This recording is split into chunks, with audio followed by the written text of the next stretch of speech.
What were you involved in high school? So I grew up in Galena, Kansas, a small town in southeast Kansas of about 3,000 people. And wonderful community, still have family there. I'm a sixth generation Kansan, and my family's all been in that neck of the woods. So we live in Topeka now. Very happy to be here, but certainly think fondly of my time in Galena. And growing up, my dad was a middle school history teacher and was the mayor of my hometown. So I grew up with civic engagement being right in front of me, people calling my dad on a nightly basis, telling them about the issues that they were dealing with. And so public service was something that was always of interest to me, something that I felt a calling to. And so at a young age I was involved as well. So I was the class president's, several years I was the student body president my senior year, and involved in all those kinds of activities. We also, small town, my graduating class was around 50 people. And what's so great about being in a small town is you're able to do a lot of different things. So I played football, I was in music, I did Scholars Bowl. You could put a lot of different hats on in the drama club. So you're able to do a lot of different things at a small school, and just really love my upbringing. So you said you were around civics all the time when you were a kid. So yeah. Was that when that first sparked your interest in politics? Yeah. Okay. And what was your first job that you were involved in politics? Well, my first job ever was at the Dairy Queen in Galena, Kansas. And it was an awesome job. I need to figure out a way how I can go back and do kind of a shadowing thing to relive the glory days. I was great on the grill, great fry cook. I could do a lot of things. I could do the little curly cue at the top of the ice cream cones. So if this politics thing doesn't work out for me, I think I could get a job at a Dairy Queen. But first job in politics, I was involved in a volunteer basis. So I was a precinct person. I founded the Pitt State. I went to school at Pitt State. I founded the Pitt State College Republicans. I was a county party chairman. I did a lot of volunteer roles that were invaluable to me. It taught me how to engage in the political process in an effective way. And I met great friends. I met awesome people that are, believe in a cause and are willing to take time out of their busy lives to go get something done. My first paid job in politics was working for Congresswoman Lynn Jenkins. And I worked for her for 4 years when she first got elected to Congress. And it was just an incredible experience. She is a wonderful person, a great example of how to do public service really well. Okay. So during that first paid job, what future political endeavors did you have in mind? Well, look, I mean, public service is something that I was interested in, and so opportunities, when you're engaged, come up sometimes. And so the Senate seat in the district in which I lived opened up in 2012. There was an opportunity there, and so I ran for the Senate and got elected, got reelected in 2016, and then became treasurer and appointed treasurer by the governor, and then elected in my own right this last cycle. So you said that opportunity came up.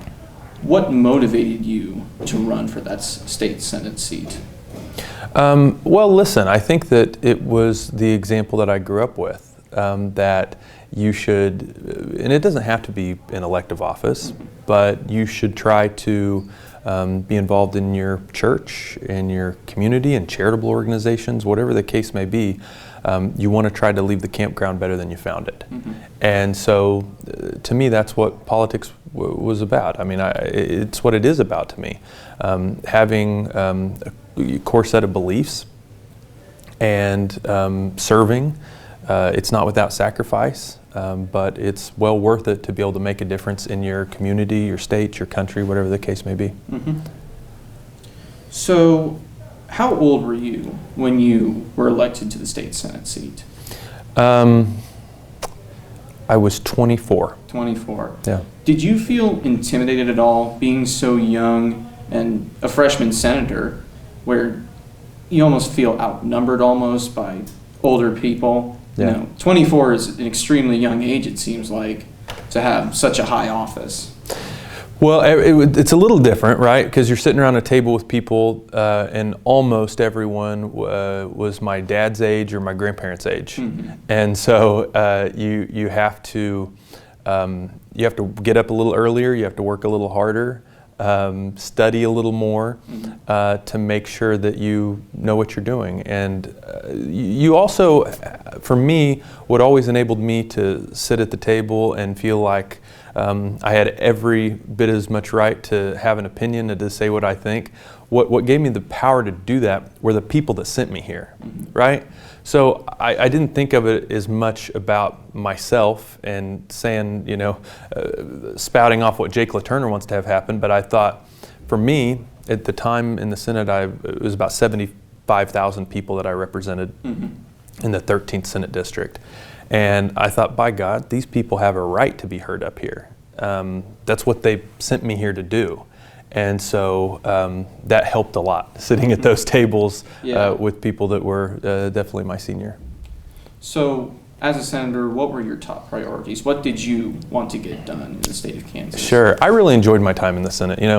The legislative branch is a collaborative one. Mm-hmm. You have to work together. You have to find ways to find a solution at the end of the day. And I was in the majority as a Republican here in Kansas, and the majority is tasked with governing. You have to get things done at the end of the day. You can't just chuck rocks like the minority party often can. You have to get something done. And so I was very involved in property tax reform in Kansas. I authored and introduced the property tax law that got passed that allows citizens to vote on property tax increases. I'm really proud of that. I introduced welfare reform in the state of Kansas that's now in law that's been very effective at having a balanced approach, saying, hey, we're willing to give you a helping hand when you need it, but in turn, we expect you to have some skin in the game. Get work training, get a job, stay off of drugs. So it's been very effective. I was involved in that. I'm a big proponent of the Second Amendment, and I carried constitutional carry on the floor of the Senate. I'm a big believer in the dignity of life, and so I authored and introduced Simon's Law that puts parents in charge of their children's health care decisions. For my first 4 years, I was on the Health Committee, the Banking and Insurance Committee, Transportation Committee, and the Federal and State Affairs Committee. I was the Vice Chairman of the Federal and State Affairs Committee towards the end of my first term. And then when I got reelected, I was the Chairman of the Federal and State Affairs Committee. And so got to do a lot of work there that was very fascinating, and just enjoyed my time there, enjoyed the people that I got to work with, and enjoyed being effective in getting something done for the people that elected me. So you mentioned all your accomplishments. Were there any objectives that you didn't meet that you feel you left on the table almost? Oh, what a good question. Of course. There are always issues that you want to do better at. I mean, I look at Kansas. Kansas is home for me, and as I said before, has been for my family for many generations. And I want to see Kansas prosper. I want to see Kansas succeed. Kansas used to have 6 congressional seats. We have 4 today. We're on our way to 3 if we can't change our rate of growth. And there are only so many levers that government can pull to do something like that. But we have to do our best here in Kansas. And you have to walk and chew gum at the same time. So you have to maintain investment in important things like transportation and education, while at the same time providing a tax structure that is attractive to individuals, to families, to businesses that want to come here. And so it's a big thing that I'm saying here, but the idea that the work on a project like that is never done. Do you know what I mean? Yeah. You'll always have to do that. There are always budgetary issues that we have to do better with. There are always taxation issues that we have to do better with. And so those those big issues are things that that I think about today. I'm still involved with as treasurer, but the work on that is never done. So a lot of things in that area that I'd like to still do, and I'm optimistic. You know, listen, I'm younger, really enjoyed my time involved in public service, and I'm hopeful about the future. Mm-hmm. So I think we're going to continue to get on the right track. Okay. So how are you first recommended to Governor Brownback about the Treasury job? Recommended. There was an opening because Ron Estes got elected to Congress, because Mike Pompeo got selected as CIA director, because Donald Trump got elected president. No one thought that was going to happen, or very few people thought that was going to happen in November of 2016. So Trump getting elected and that domino effect was very interesting here. I had gotten to know the administration through my work in the Senate. Those issues that I mentioned earlier, that I was a leader on: property tax reform, welfare reform, the Second Amendment, life. When you work on issues like that, you build a good working relationship with people. I think the governor and people in the administration thought that I would do a good job as treasurer, that the skill sets that I developed over my time in the legislature would be a good fit for that role. Okay. So what have been some major accomplishments in your eyes while you've been treasurer? So being state treasurer is a great job. I've really enjoyed it. The people that I get to work with are second to none. Really a good quality group of people. And we do the state's 529 plans, allowing people to save for higher education. And K through 12 education now. We do the ABLE plans for the state, allowing folks living with a disability to save for their future, an issue that's really important that we spend a lot of time talking about. We do the unclaimed property for the state, where we return unclaimed monies to the people of Kansas. And we act as the state's bank. That's our core function, and we have to get that one right to be able to focus on some of these other issues. So I've been very proud of my time as state treasurer. We've broken records every year I've been there for unclaimed property. We've returned over $60 million to the people of Kansas. I'm very proud of that. Forbes ranked our 529 program the top 5 in the country. We sued the federal government because they weren't treating Kansans fairly when it comes to U.S. savings bonds. We've reduced the staff through attrition because people have retired or moved on, and we've reduced the budget voluntarily. And so we really are delivering a better product for the people of Kansas at a more efficient cost. And so I'm proud of my time as state treasurer. So before you decided to run for House, you originally wanted to run for Pat Roberts' Senate seat when he would retire.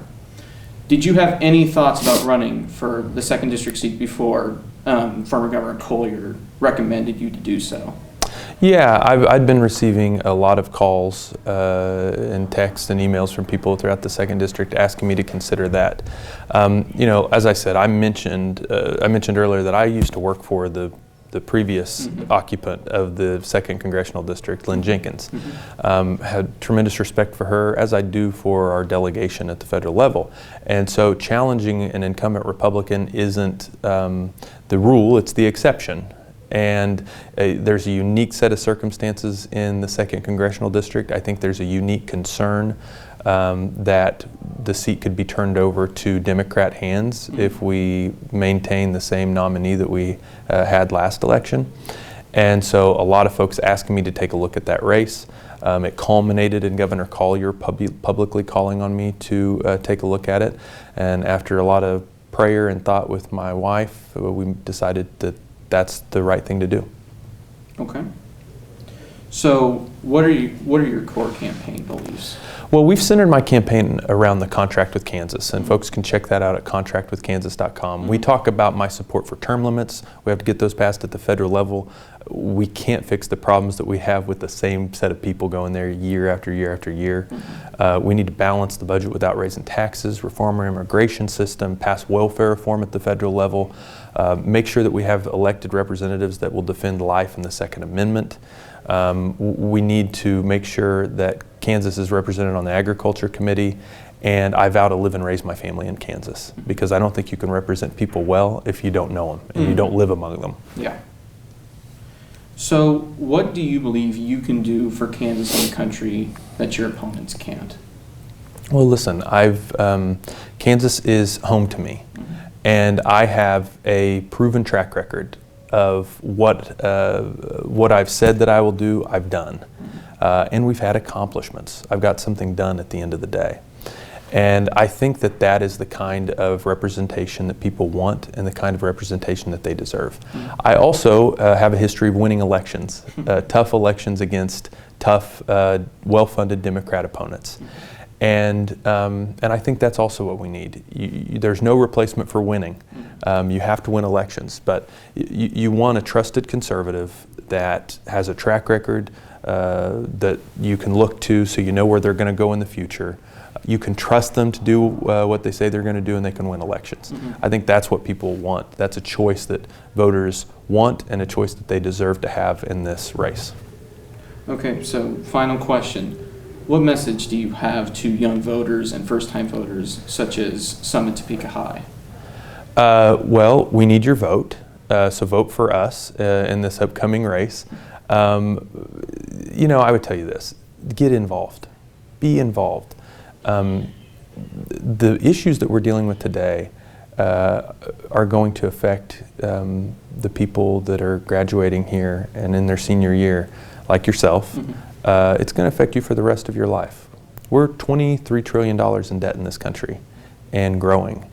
75% of our spending over the next decade is already decided on. We have major structural issues that we need to deal with as a country. And it's not just affecting you, but it's going to affect your grandchildren, your great-grandchildren, and many generations beyond that. So the earlier you get involved, the better, because I think that in government, there is a need for the perspective of young people, now more than ever. And what happens oftentimes is people graduate quite naturally. They go off to school or they go into the workforce, and they kind of think, I'll get to it someday. I'll get involved someday. And so I would encourage young people, register to vote. Whether you're a Republican, a Democrat, whatever party you are, register to vote, get involved, volunteer for a candidate that you believe in, run for office yourself.